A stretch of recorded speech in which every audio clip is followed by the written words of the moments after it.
Doctor Baba Saheb Ambedkar open university.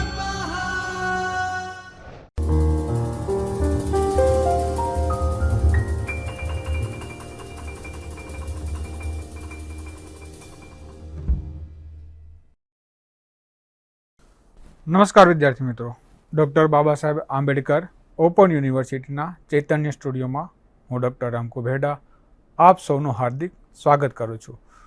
કાલે મિત્રો આપણે આપણી ભારતીય સમાજ વ્યવસ્થા વિશે વાત કરી હતી. આજે આપણે આપણા કુટુંબ વ્યવસ્થા વિશે વાત કરીશું. આજે મિત્રો આપણે social science and understanding India પેપરના unit number 1 developing a social sense for a journalist વિશે વાત કરીશું, જેમાં આપણે કુટુંબ વ્યવસ્થાથી શરૂ કરીશું. તો કુટુંબ વ્યવસ્થા એ શું છે, ભારતમાં કુટુંબ વ્યવસ્થાનું શું મહત્ત્વ છે અને કુટુંબ વ્યવસ્થા શા માટે જરૂરી છે, તો ચાલો મિત્રો આપણે તેની સમજ મેળવીએ. કૌટુંબિક આદર્શો ભારતીય સાંસ્કૃતિક જીવનની આવશ્યક રીતો કુટુંબમાં આસાનીથી શીખી શકાય છે. આપણે મિત્રો જાણીએ છીએ કે માનવ બાળ જ્યારે હાડ માંસના લોચા સ્વરૂપે જન્મે છે ત્યારબાદ તેમનું ધીમે ધીમે સામાજિકરણની પ્રક્રિયા શરૂ થાય છે. બાળક શરૂઆતના જન્મના પ્રારંભના તબક્કામાં પોતાની માતા સાથે અને પરિવારના અન્ય સભ્યો સાથે સંચાર સ્થાપિત કરે છે અને પોતાની જરૂરિયાતો પૂરી કરે છે. બાળક પોતાની જરૂરિયાતો પૂરી કરવા માટે અનેક પ્રકારના આવેગો વ્યક્ત કરે છે, દાખલા તરીકે હસીને, રડીને અથવા અલગ અલગ પ્રકારના અવાજ કાઢીને. આમ કુટુંબમાં દરેક પ્રકારના આદર્શો શીખવવા માટેના કોઈ અલગથી ક્લાસ કે વર્ગો થતા નથી, પરંતુ બાળક અનુકરણ કરીને, કુટુંબના સભ્યોનું અનુકરણ કરીને દરેક વસ્તુઓ શીખતો હોય છે અને કુટુંબમાં આ વસ્તુઓ શીખવવામાં દાદા, દાદી, કાકા, ફઈ, ભાઈ, બહેન વગેરે સભ્યો મહત્ત્વનો ભાગ ભજવતા હોય છે. આપણે ત્યાં 2 પ્રકારની કુટુંબ વ્યવસ્થાઓ અસ્તિત્વ ધરાવે છે, જેમાં સંયુક્ત કુટુંબ અને વિભક્ત કુટુંબ.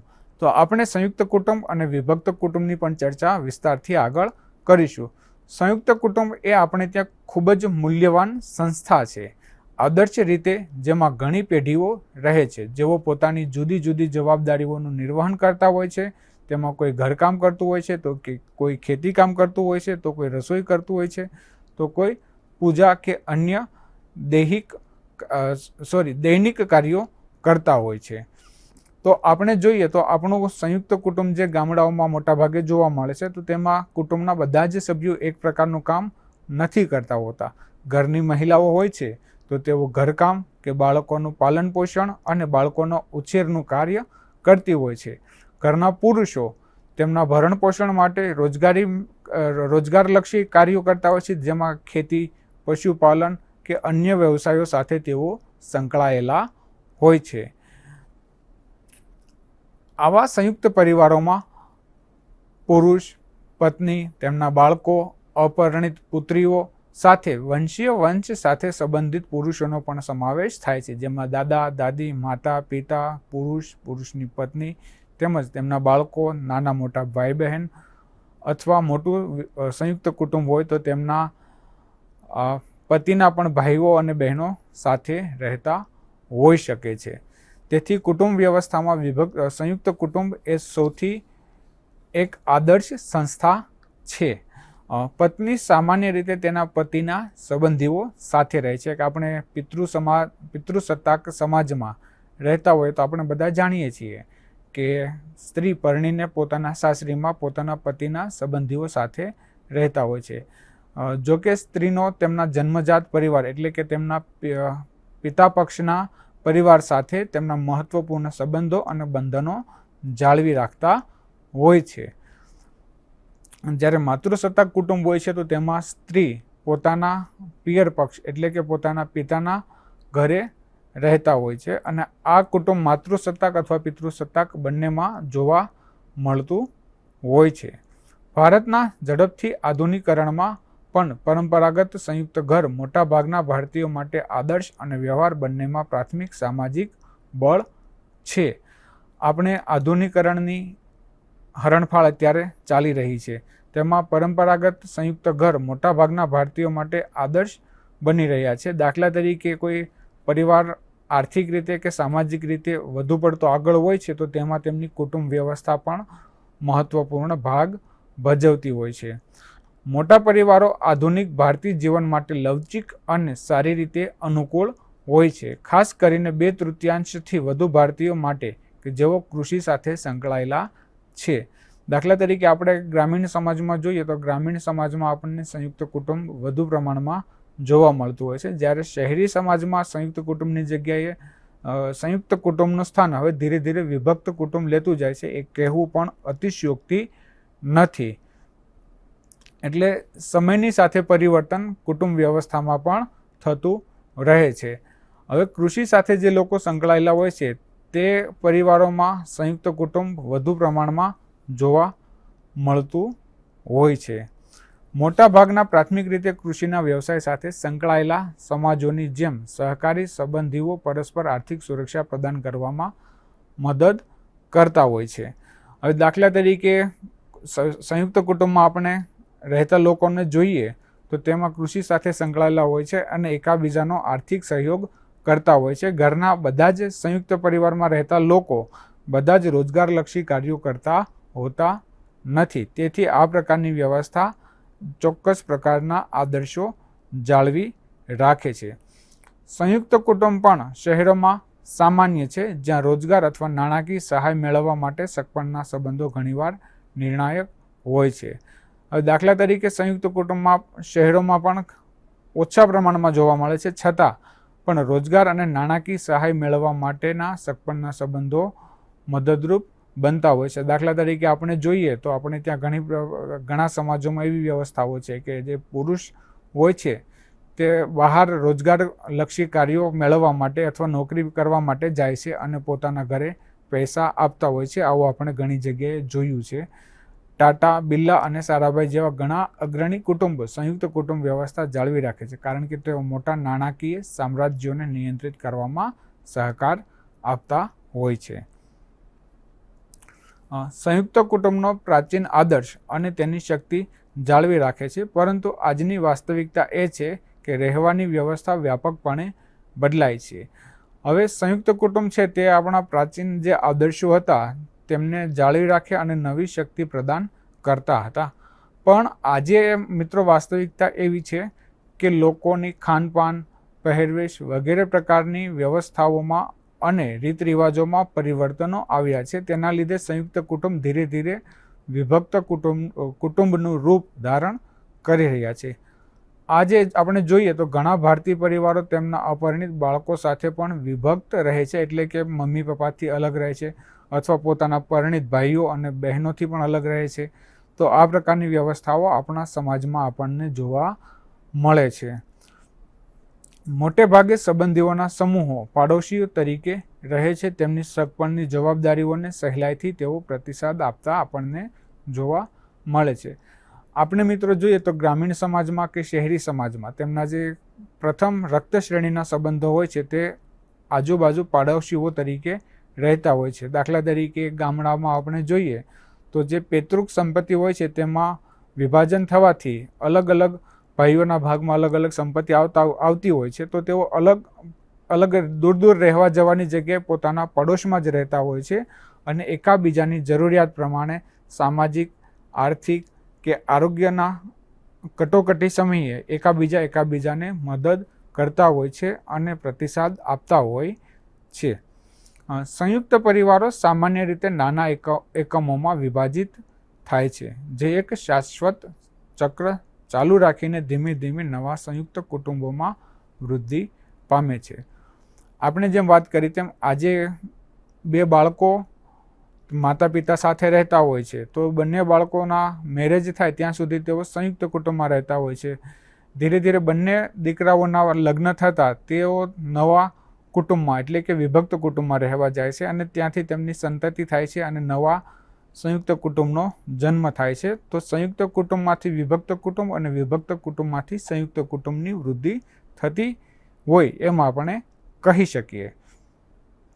આજે પરિવારના કેટલાક સભ્યો રોજગારીની તકો, નોકરીનો લાભ લેવા બહાર શહેરોમાં કે અન્ય રાજ્યોમાં કે અન્ય દેશોમાં જતા હોય છે અને તેઓ પોતાનું વિસ્તરણ કરતા હોય છે.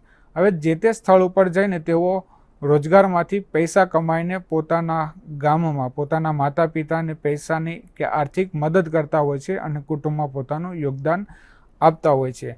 આપણે આપણા દેશમાં જોઈએ તો આપણા દેશના ઘણા સમાજોમાં આ પ્રકારની મદદથી આર્થિક મદદથી ઘણા લોકોએ આર્થિક ઉન્નતિ, સામાજિક ઉન્નતિ અને શૈક્ષણિક ઉન્નતિ કરી હોય તેના અસંખ્ય ઉદાહરણો આપણને આપણી આસપાસના સમાજમાં જોવા મળતા હોય છે.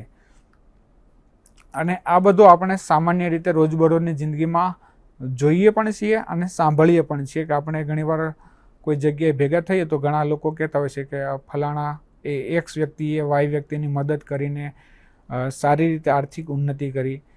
તો આવું બધું આપણી રોજબરોજની જિંદગીમાં સામાન્ય અત્યારે થતું જાય છે. કૌટુંબિક સત્તા અને સંવાદિતતા. ભારતમાં ઘરગથ્થુ બાબતો, વંશવેલો અને સત્તાની રેખાઓ સ્પષ્ટ રીતે દોરવામાં આવે છે. હવે દાખલા તરીકે આપણે જે કુટુંબ વ્યવસ્થામાં જીવન વ્યાપન કરી રહ્યા છીએ તેમાં ઘરગથ્થુ બાબતોમાં નિર્ણય કોણ લેશે, વંશવેલા બાબતે નિર્ણય કોણ લેશે અને કુટુંબમાં મુખ્ય જવાબદારી કોની છે, મુખ્ય સત્તા કોની છે અને તે સત્તામાં ભરણપોષણની જવાબદારી કોની છે, ઘર ચલાવવાની જવાબદારી કોની છે. દરેક સત્તાઓનું વિભાજન કરવામાં આવે છે અને તેની સ્પષ્ટ રેખાઓ આંકવામાં આવે છે. દરેક વ્યક્તિ પોતાની જવાબદારીઓનું નિશ્ચિતપણે નિર્વહન કરતું હોય છે અને કૌટુંબિક ઉન્નતિમાં પોતાનું યોગદાન આપતા હોય છે. તેઓ કૌટુંબિક આચારના આદર્શોની સંવાદિતા જાળવી રાખવામાં પણ મદદ કરતા હોય છે. એટલે દાખલા તરીકે કુટુંબના જે શિસ્તના નીતિ નિયમોનો ધોરણોની રચના કરવામાં આવી હોય છે કે જે આદર્શો પ્રસ્તુત કરવામાં આવ્યા હોય છે તેની સંવાદિતા જાળવવામાં અને તેને આગળ વધારવામાં પણ પેઢી દર પેઢી મદદરૂપ બનતા હોય છે. કુટુંબના બધા સભ્યો વંશમાં તેમનાથી ઉપરના લોકોની સત્તાને સ્વીકારે છે અને સામાજિક બને છે. આપણે જેમ વાત કરી, માનવ બાળક જ્યારે જન્મે છે ત્યારે તેઓ માત્ર હાડમાસના લોચા સ્વરૂપે હોય છે, પણ જેમ જેમ તેમની વય વધતી જાય છે તેમ તેમ તે સામાજિક બનતું જાય છે. હવે જેમ તેમની વય વધતી હોય છે તો કુટુંબમાં સૌથી નાનું બાળક હોય તો તે તેમની ઉપરના, દાખલા તરીકે તેમનો મોટો ભાઈ હોય તો તેમનું સત્તાનું અથવા તેમનું નિયંત્રણ તેઓ સ્વીકારતા હોય છે. તો તેમનો ભાઈ તેમના મમ્મી પિતા, તેમના દાદા દાદી વગેરેના સત્તાને સ્વીકારે છે અને સામાજિક બને છે અને એકબીજાને સહકાર આપતા હોય છે. સૌથી મોટો પુરુષ કુટુંબના વડા તરીકે કાર્ય કરે છે અને તેની પત્ની તેની પુત્રવધુઓની દેખરેખ રાખે છે, જેમાંથી સૌથી નાના વ્યક્તિને સૌથી ઓછી સત્તા હોય છે. આપણે જેમ આગળ કહ્યું તેમ પારસ્પરિક રીતે જેઓ સત્તામાં છે તેઓ પરિવારના અન્ય સભ્યોની જરૂરિયાતો પૂરી કરવાની જવાબદારી સ્વીકારે છે. આપણે જેમ વાત કરી તેમ કે કુટુંબનો જે મુખ્ય વડો હોય છે પુરુષ, તે પરિવારના જીવન નિર્વાહ, ભરણપોષણ વગેરેની જવાબદારી લે છે. તેઓ આર્થિક વળતર મળી રહે તે પ્રકારના કાર્યો કરે છે અને પોતાના કુટુંબની સંપૂર્ણ જવાબદારી તેઓ પોતાના ખભા ઉપર લે છે. કૌટુંબિક વફાદારી એ કુટુંબ પ્રત્યે રાખવામાં આવેલ આદર્શ છે અને તે કૌટુંબિક એકતા પર ભાર મૂકે છે. દરેક વ્યક્તિ પોતાના કુટુંબને વફાદાર હોય છે અને તે પોતાના આદર્શો પ્રમાણે કુટુંબની જવાબદારી લે છે અને કુટુંબની એકતાને બનાવી રાખવામાં પોતાનું 100% યોગદાન આપતા હોય છે. ઘરની અંદર ખાસ કરીને સગપણના વર્તુળની બહારના લોકો સાથે ઘણીવાર ભેદભાવ પણ થતો હોય છે. કૌટુંબિક સંવાદિતતાની વ્યાપક ભાવનાને વધારવા માટે જીવનસાથીઓ અને માતા પિતા અને તેમના પોતાના બાળકો વચ્ચેના સંબંધો પર ભાર મૂકવામાં આવે છે. હવે કુટુંબની સંવાદિતતા જાળવી રાખવા માટે કુટુંબના કોઈ એક વ્યક્તિએ પ્રયાસ કરવાની જરૂર નથી હોતી.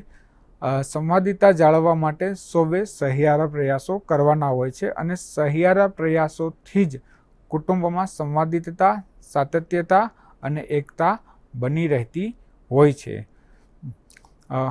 મહિલાઓ. ભારતમાં મહિલાઓનો ઇતિહાસ એ પ્રગતિશીલતાની ગાથા છે. આપણે ત્યાં મિત્રો આપણા ઇતિહાસમાં અનેક ઉદાહરણો જોઈએ છીએ કે આપણો ઇતિહાસ જ્યારે આપણે વાંચીએ છીએ તો આપણી સમક્ષ કેટલાય એવા અસંખ્ય મહિલા પાત્રો દ્રષ્ટિગોચર થાય છે કે જેમણે ઇતિહાસમાં મહત્વપૂર્ણ યોગદાન આપ્યું છે. જેમાં ભારતીય સન્નારીઓની વાત કરીએ તો રાણી લક્ષ્મીબાઈ, રાણી કૈકેયી, માતા સીતા, દ્રૌપદી વગેરે આપણા અમર સ્ત્રી પાત્રો છે અને તેમનું સમાજમાં શું યોગદાન હતું તેનાથી આપણે સૌ સારી રીતે વાકેફ છીએ. વૈદિક કાળમાં પણ પિતૃસત્તા હેઠળ સ્ત્રીઓએ યુદ્ધ સિવાય જનભાગીદારીની તમામ બાબતોમાં ભાગ લીધો હતો. આપણે કેટલાક અપવાદો જોઈએ તો મહિલાઓએ યુદ્ધમાં પણ પોતાના યુદ્ધ કૌશલ્યનો સારો એવો પરિચય કરાવ્યાના દાખલાઓ છે. આ ઉપરાંત સ્ત્રીઓ મોટા ભાગે ગૃહ સજ્જા, સુશોભન, ગૃહ સંચાલન વગેરેના કાર્યો કરતી હતી. તેઓ પોતાની પુખ્ત વયે પોતાના પસંદગીના પુરુષો સાથે લગ્ન કરી શકે છે અથવા આપણે આપણા ઇતિહાસમાં જોઈએ તો સ્ત્રી પોતાના જીવનસાથીની પસંદગી માટે સ્વયંવર રચવામાં આવતા હતા. સ્વયંવરની શરતોનું પાલન કરીને અથવા તમામ શરતો ઉપર ખરા ઉતરનાર વ્યક્તિને સ્ત્રી પોતાના પસંદગીના વર તરીકે પસંદ કરતી હતી, જેના આપણી સમક્ષ અસંખ્ય ઉદાહરણો અને દાખલાઓ છે.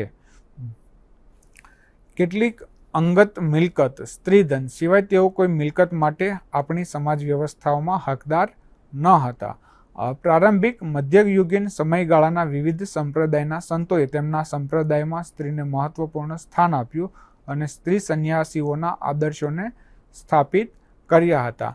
આપણે મિત્રો જોઈએ તો સામાન્યપણે આપણી સમાજ વ્યવસ્થામાં પિતાની સંપત્તિમાં પુરુષોને જ ભાગ આપવામાં આવતો હતો અને સ્ત્રી જ્યારે પરણીને સાસરીએ જાય ત્યારે તેમને સ્ત્રીધન આપવામાં આવતું હતું, જેને આપણે કન્યાદાન પણ કહીએ છીએ, અથવા જે તે સમય ઉપર દીકરીની મદદ કરવામાં આવતી હતી.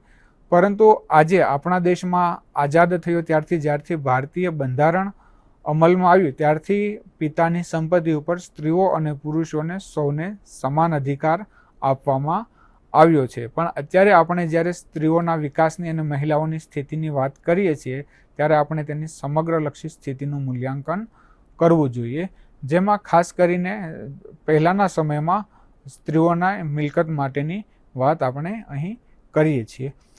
પ્રારંભિક મધ્યયુગીન સંપ્રદાયમાં કેટલાક સંતોએ સ્ત્રીઓને પોતાના સંપ્રદાયમાં વિશેષ સ્થાન આપ્યું હતું અને સ્ત્રી સંન્યાસીઓ અને સ્ત્રીઓની સ્થિતિ ઉપર વિશેષ તેમણે ભાર મૂક્યો હતો, જેનાથી મહિલા સમુદાયનો ઉત્કર્ષ થઈ શકે.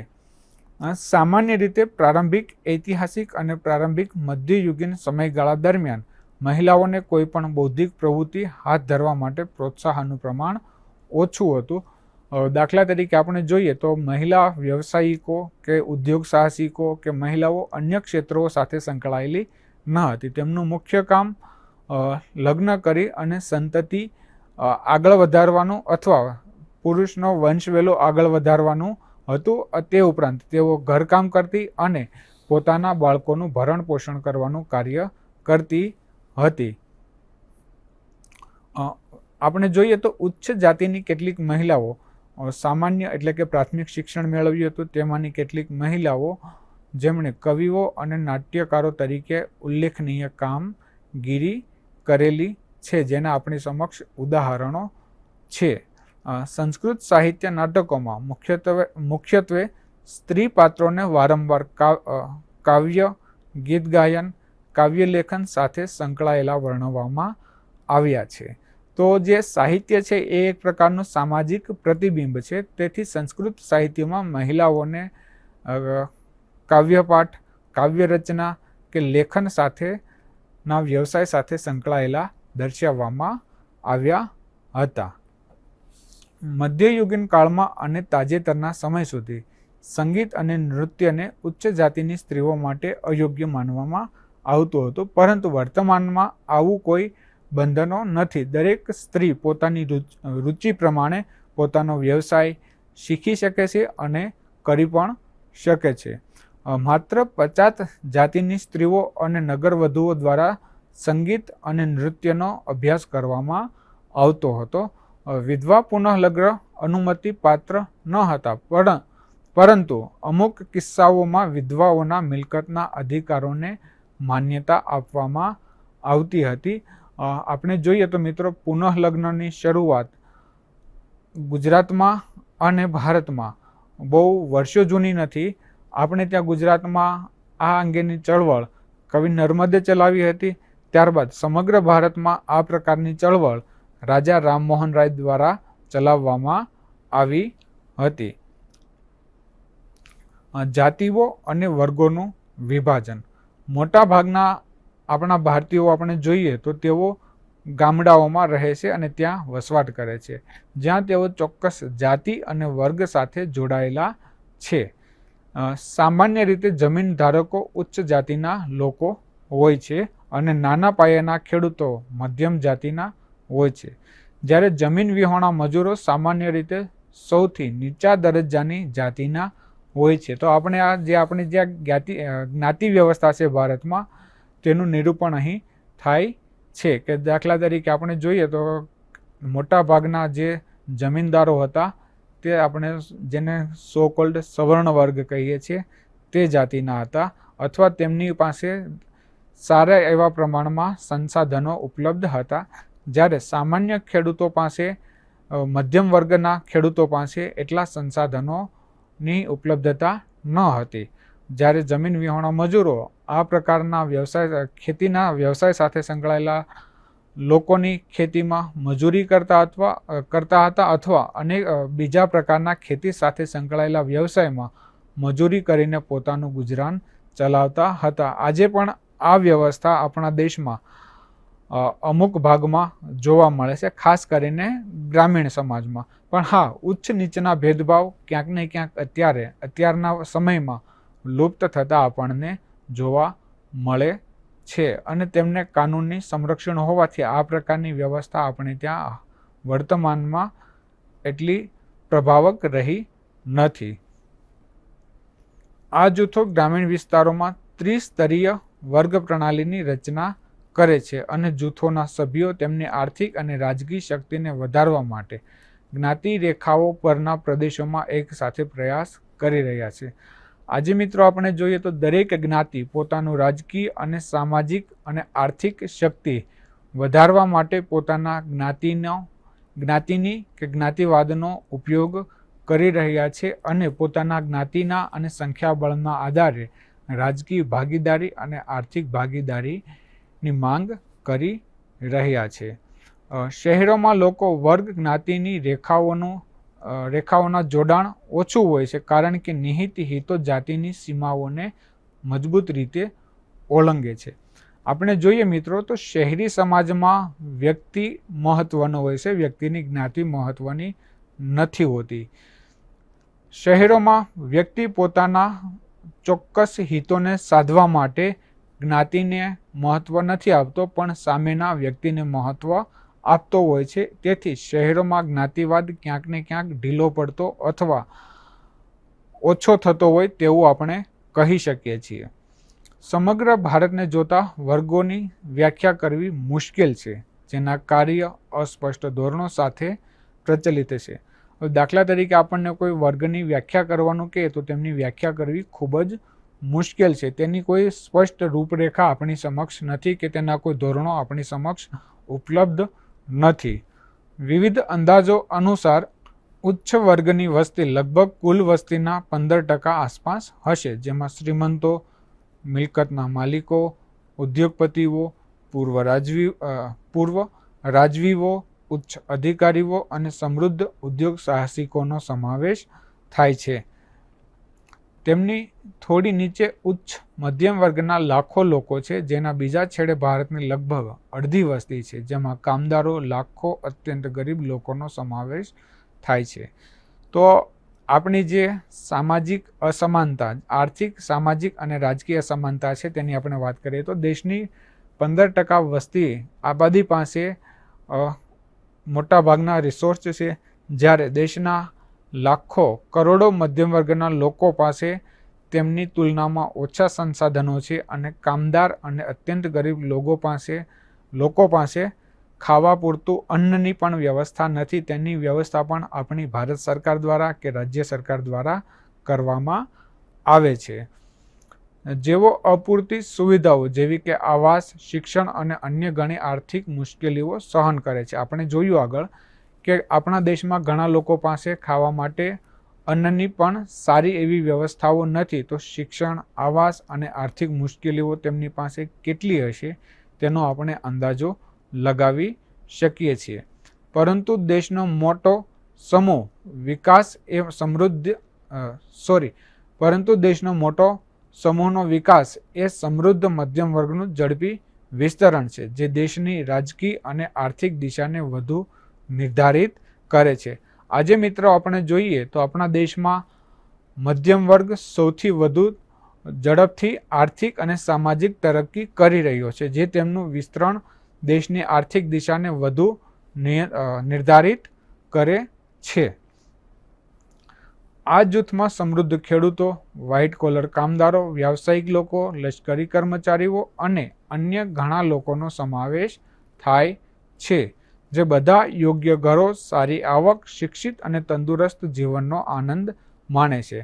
આપણે જોયું મિત્રો કે જેમની પાસે આવકના સારા સંસાધનો છે, સાધનો છે, તેને પોતાના તંદુરસ્ત જીવનનો આનંદ માણી શકે છે. પણ દેશમાં લાખો કરોડો લોકો એવા છે જેમને આર્થિક, શૈક્ષણિક અને સામાજિક પારાવાર મુશ્કેલીઓનો સામનો હાલની તકે પણ કરવો પડે છે. આ સમૂહના મોટા ભાગના લોકો ટેલિવિઝન અને ટેલિફોન ધરાવે છે અને ઘણા પાસે કાર અને કમ્પ્યુટરની જેવા અદ્યતન સાધનો પણ ઉપલબ્ધ છે. આ સમુદાય મોટી સંખ્યામાં લોકો વિદેશમાં રહેતા હોય છે. સમૃદ્ધ સંબંધીઓ સાથે તેઓ ગાઢ સંબંધો ધરાવે છે અને પોતાની સામાજિક ઉન્નતિ સુનિશ્ચિત કરે છે. તો આજે મિત્રો આપણે જાતિ અને વર્ગોનું વિભાજન, કુટુંબ વ્યવસ્થા અને ભારતમાં મહિલાઓની સ્થિતિ ઉપર વિસ્તારથી વાત કરી. આપ વિદ્યાર્થી મિત્રોને તમારી પ્રગતિ જોવા માટે દરેક વિદ્યાર્થીએ એક પ્રશ્ન તૈયાર કરવો જોઈએ અને ભારતમાં મહિલાઓની સ્થિતિ ઉપર, જાતિ અને વર્ગોના વિભાજન ઉપર એક અહેવાલ તૈયાર કરવો જોઈએ.